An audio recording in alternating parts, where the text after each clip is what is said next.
जय भारत, जय भारत, भारत माता की जय Hind. Good morning to everyone. ముందుగా ఇంత మంచి కార్యక్రమాన్ని ఏర్పాటు చేసినటువంటి మల్లారెడ్డి విద్యాలయాలను గౌరవనీయులు పెద్దలు మల్లారెడ్డి గారిని, వివేక్ గౌడ్ గారిని, మేనేజ్మెంట్ ను నేను మనస్ఫూర్తిగా అభినందిస్తా ఉన్నాను। ఆపరేషన్ సింధూర్ కు మద్దతుగా తమ ప్రాణాలు లెక్క చేయకుండా పోరాడుతున్నటువంటి భారతదేశ సైనికులకు సంఘీభావాన్ని తెలియజేస్తూ ఈ కార్యక్రమాన్ని చేపట్టడం నిజంగా అభినందనీయం। మనము సైనికుల్లాగా సరిహద్దుల్లోకి వెళ్లి పోరాడలేకపోవచ్చు, కానీ పోరాడుతున్నటువంటి సైనికుల మనోస్థైర్యాన్ని పెంచే విధంగా వారికి సంఘీభావాన్ని తెలియజేస్తూ ఈ కార్యక్రమాన్ని చేపట్టుకుంటా ఉన్నాం।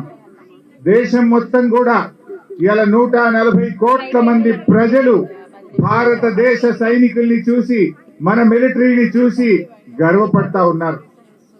మనం జనరల్ గా అనుకుంటాం దేశ సరిహద్దులంటే అది భౌగోళికంగా అని అనుకుంటాం, కానీ దేశ సరిహద్దులంటే కేవలం భౌగోళికమే కాదు, ఈ దేశ ప్రజల ఆశలు, ఈ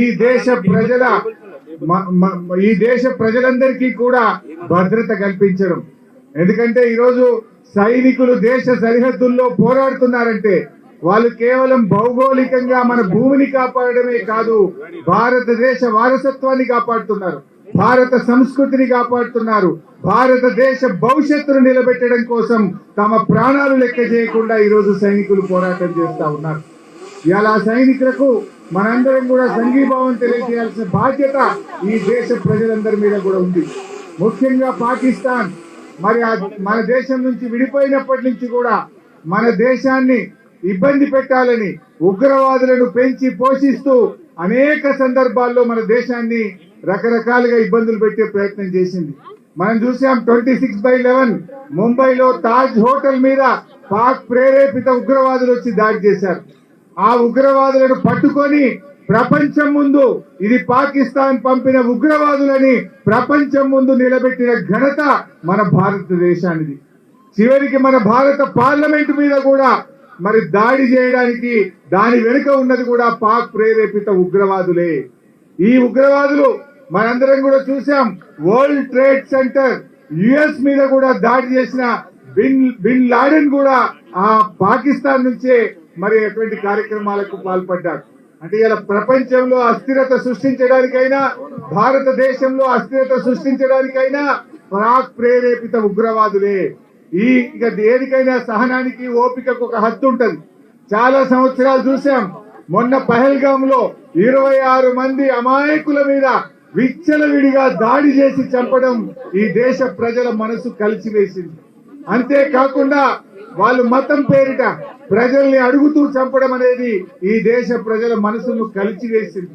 అందుకే ఈరోజు భారతదేశం ఆ ఉగ్రవాదులను కుదముట్టించడానికి శాశ్వతంగా ఈ పాకిస్తాన్ నుంచి భారతదేశం మీద జరుగుతున్న దాడిని ఒక పరిష్కారం చూపడం కోసం ఇవాళ ఉగ్రవాదుల మీద భారతదేశం దాడి చేస్తూ వచ్చింది। కానీ ఇలా పాకిస్తాన్ ఎన్ని ప్రయత్నాలు చేసినా మన భారత సైన్యం అద్భుతంగా పోరాటం చేస్తూ పాక్ యొక్క కుట్రలను ఎప్పటికీ ఉన్నా మరి కుటుంబాలను కంటికి రెప్పలాగా కాపాడుకునే బాధ్యత ఈ దేశ ప్రజలది అని చెప్పి మనం చేస్తా ఉన్నా। ముఖ్యంగా భారత సైనికులారా, మీరు అద్భుతంగా పోరాటం చేస్తున్నారు, మీ వెనుక 140 కోట్ల మంది ప్రజలు ఉన్నారు। ధైర్యంగా ముందుకు పోండి, మీ ధైర్యమే మాకు శక్తి, మీ నిబద్ధతే మా అందరికీ గర్వకారణం, మీ యొక్క పోరాటం మా అందరికీ స్ఫూర్తి అని చెప్పి మనవి చేస్తూ జై భారత్।